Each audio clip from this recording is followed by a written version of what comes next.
Shalom, salam berkat dari kami untuk pendengar sekalian. Saat ini pendengar akan diberkati dengan program Hari Ini Harinya Tuhan bagian yang ke-8. Sebuah program rohani tentang doktrin Alkitab yang menolong kita untuk semakin tertanam dalam kebenaran firman dan bertumbuh dalam kemuliaan. Bersama hambanya, Pendeta Gilbert Lumwendong, STH. Banyak orang merasa doktrin Alkitab sebagai sesuatu yang membingungkan. Tetapi tahukah saudara bahwa doktrin Alkitab intinya adalah memahami Alkitab dengan benar, dengan pemahaman yang sistematis, sehingga kita terus dapat tertanam di dalam kebenaran firman, sehingga kita terus bertumbuh di dalam kemuliaan Allah. Buka hati saudara sekalian untuk menerima berkat-berkat firman-Nya hari ini. Suatu sukacita dan kebanggaan tersendiri dalam hidup ini jika Tuhan memakai hidup kita. Karena selalu saya bilang tidak ada kebahagiaan lain kecuali kita menyadari Tuhan memakai hidup saya. Saudaraku yang kasih dalam Tuhan, karena kalau kita pelajari Tuhan itu kan Raja di atas segala raja. Dia adalah Allah yang sanggup lakukan segala perkara. Dia sebetulnya tidak memerlukan kita. Allah bisa mengerjakan sendiri, tetapi Dia tidak mau. Dia lebih ingin untuk bekerja dengan kita. Karena selalu saya bilang tanpa Tuhan kita tidak mampu, tapi tanpa kita Tuhan tidak mau. Tuhan bisa melakukan apapun. Udah Dia ciptakan langit dan bumi hanya dengan firman kok saudara. Apa sih yang Tuhan gak bisa? Tapi Tuhan ingin memakai kita.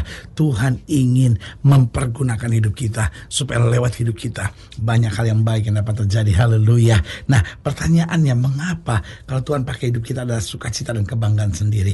Yang pertama saya pelajari, karena jika Tuhan pakai hidup kita, maka Tuhan pasti menyertai. Dan itu berarti kalau Tuhan menyertai, pasti hal-hal yang luar biasa akan terjadi dalam kehidupan kita.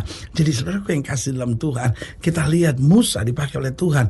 Dan Tuhan menyertai dia menghadapi Fir'aun. Tuhan melakukan perkara-perkara yang besar baginya.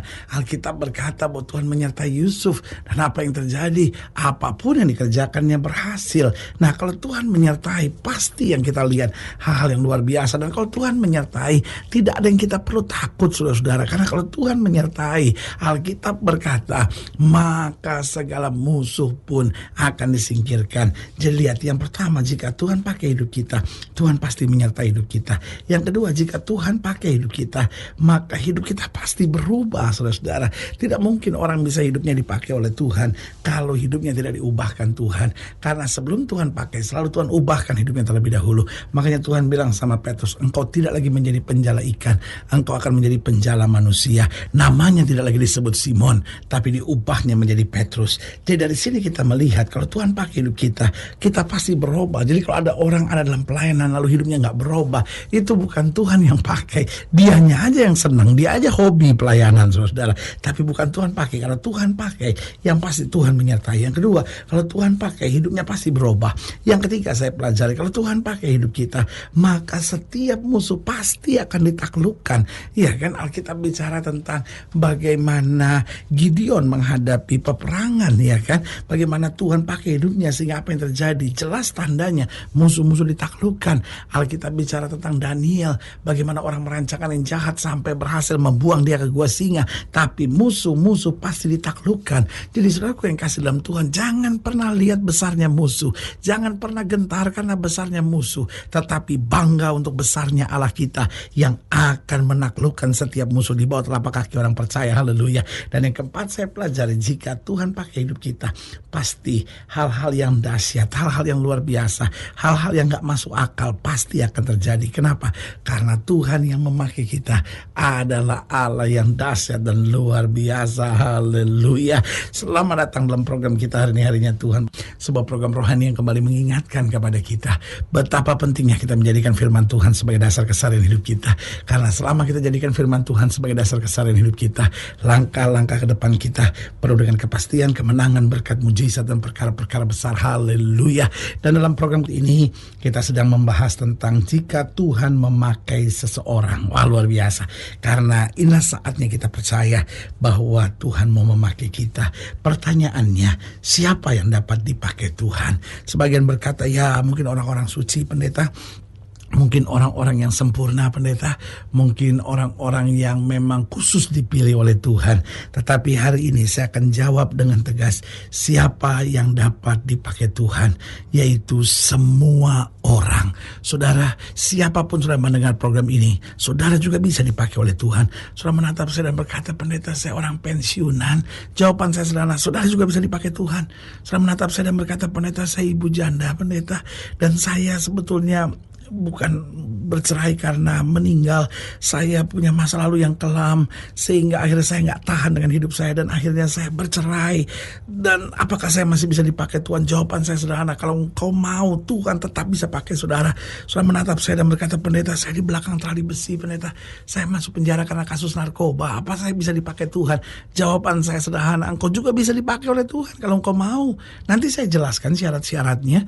Atau mungkin saudara mendengar program ini dan berkata, pendeta saya ini seorang duda pendeta, wah masalah-masalah saya sangat banyak, bisakah saya dipakai oleh Tuhan? Saya mau bilang saudara bisa juga dipakai oleh Tuhan. Setelah mendengar program ini saudara berkata, pendeta saya tinggal di panti asuhan pendeta, saya sebetulnya anak panti asuhan, mama dan papa saya nggak kenal pendeta, bisa nggak saya dipakai oleh Tuhan? Sebagai hamba Allah saya bilang, hidup kamu juga berharga, kamu juga bisa dipakai oleh Tuhan. Setelah mendengar program ini dan berkata, pendeta saya seorang banci pendeta, tapi saya mau bertobat, saya mau sungguh-sungguh sama Tuhan, bisa nggak saya dipakai Tuhan? Jawaban saya sederhana, kalau engkau mau bertobat, engkau juga bisa dipakai oleh Tuhan. Setelah mendengar program ini sudah berkata, pendeta saya pernah lakukan aborsi pendeta, orang seperti saya begini sudah dibuang sampah dalam masyarakat, Tuhan juga udah enak lihat tingkah laku saya. Jawaban saya sederhana, berita baik buat saudara, kamu pun bisa dipakai oleh Tuhan. Nah, ini yang kita mau pelajari hari ini, bahwa jika Tuhan memakai seseorang, hal-hal yang dahsyat akan dikerjakannya. Lihat Hakim-Hakim pasal 12 ayat 8 sampai ayatnya yang ke-15. Hakim-Hakim 12 ayat 8 sampai ayat yang ke-15. Kita belajar di sini.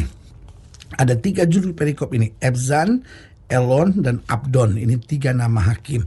Dikatakan demikian, Hakim-Hakim 13 ayatnya yang ke-8. Sesudah dia, maksudnya sesudah Yefta, maka Ebzan dari Bethlehem memerintah sebagai hakim atas orang Israel.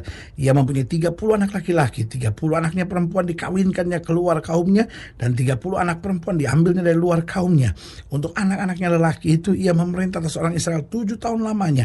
Kemudian matilah Ebzan lalu dikuburkan di Bethlehem. Lihat, di ayat-ayat bacaan ini tidak dituliskan bahwa dia anak imam, tidak dituliskan bahwa masa lalunya hebat, tidak. Tetapi kalau Tuhan pilih, Tuhan dapat perlengkapi. Lihat Elon, ayat yang ke-11. Sesudah dia, maka Elon orang Zebulon memerintah sebagai hakim atas orang Israel.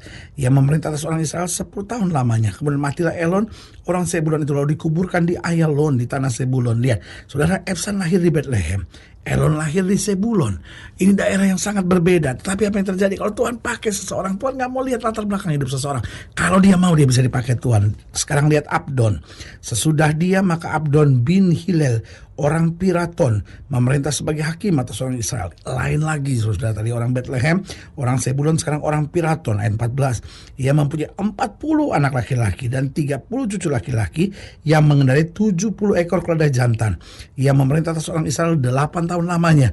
Kemudian matilah Abdon bin Hilel orang Piraton itu, lalu dikuburkan di Piraton di tanah Efraim di pegunungan orang Amalek. Lihat, saudaraku yang kasih dalam Tuhan, siapa Ebzan, siapa Elon, siapa Abdon? Kalau kita pelajari, kita nggak punya terlampau banyak catatan tentang mereka-mereka ini, tapi mereka bisa dipakai Tuhan. Nah, dari sini kita bisa ambil kriterianya. Siapa yang dapat dipakai Tuhan? Tadi saya sudah jelaskan, semua orang dapat dipakai oleh Tuhan, hanya dengan beberapa kriteria. Yang pertama, mau sungguh-sungguh berserah. Jadi saudaraku yang kasih dalam Tuhan, semua orang yang mau bisa dipakai Tuhan, asal dia mau sungguh-sungguh berserah. Nah, kalau kita sendiri juga mau mengandalkan kekuatan kita, bagaimana kita bisa dipakai oleh Tuhan? Justru ketika kita sadar, Tuhan saya bukan siapa-siapa, Tuhan saya nggak punya apa-apa, Tuhan mungkin hari lalu saya gelap, dan sekarang saya mau berubah, saya mau sungguh-sungguh, saya mau percaya betul bahwa Allah saya dahsyat dan luar biasa, saya berserah penuh, pokoknya apapun yang Tuhan mau dalam hidup saya siap kerjakan, apapun yang Tuhan tidak mau, saya akan tinggalkan dalam hidup saya. Saudaraku yang kasih dalam Tuhan, Tuhan juga bisa bisa pakai hidup saudara. Tuhan gak pernah tertarik dengan hari kemarin saudara. Tuhan tidak pernah tertarik dengan segala kelemahan saudara. Karena Allah cukup dahsyat dan luar biasa untuk menyempurnakan siapa saja yang mau sungguh-sungguh berserah. Persoalannya seringkali kita tidak mau berserah. Seringkali kita bikin kriteria tertentu. Saya mau dipakai Tuhan asal begini, asal begini, asal begini, asal begini. Mulai hari ini buang segala kriteria kita. Kita ikuti kriteria Tuhan. Pokoknya saya sungguh-sungguh berserah dan Tuhan akan pakai hidup kita luar biasa. Haleluya. Yang kedua, siapa yang bisa dipakai oleh Tuhan? Mereka yang mau beriman dan percaya. Mungkin dia belum punya iman yang besar hari ini, tapi dia mau untuk beriman. Dia mau belajar untuk percaya. Pokoknya dia renungkan firman Tuhan. Apa saja yang dituliskan oleh firman Tuhan, dia mulai mengimaninya, bahkan dia mulai mengucapkannya. Saya percaya Tuhan ampuni dosa saya percaya oleh bilur-bilurnya saya disembuhkan, saya percaya rumah tangga saya akan dipulihkan, saya percaya hari depan saya dahsyat, saya percaya masa lalu saya udah dipulihkan oleh Tuhan. Lalu kita mulai iman, kita mulai belajar percaya, kita mulai mengandalkan Tuhan, kita mulai berserah pada Tuhan, kita mulai pelajari firman, sehingga iman timbul. Karena Alkitab dengan tegas berkata, iman timbul dari pendengaran dan pendengaran akan firman Tuhan. Nah, orang-orang seperti ini yang bisa dipakai Tuhan. Jadi ingat, mau sungguh-sungguh berserah, mau beriman dan percaya. Dan yang ketiga, ini juga penting, mau dirubah oleh Tuhan. Seringkali kita mau dipakai Tuhan, mau diberkati Tuhan, tapi tidak mau dirubah Tuhan. Ini jahat, saudara. Kalau kita mau diberkati Tuhan, kita mau dipakai Tuhan, kita juga harus mau dirubah oleh Tuhan. Pikiran-pikiran yang kita nggak benar, hati kita yang busuk, diberesin sama Tuhan, dirubah, sehingga kita dapat berkata, hidupku bukannya aku lagi, tapi Kristus yang hidup dalam aku. Dan yang keempat, siapa yang dapat dipakai Tuhan? Semua orang dengan kriteria mau berkorban bagi Tuhan, sehingga kita dapat berkata, Tuhan, biar bukan kehendakku yang jadi, melainkan kehendak-Mu lah yang terjadi.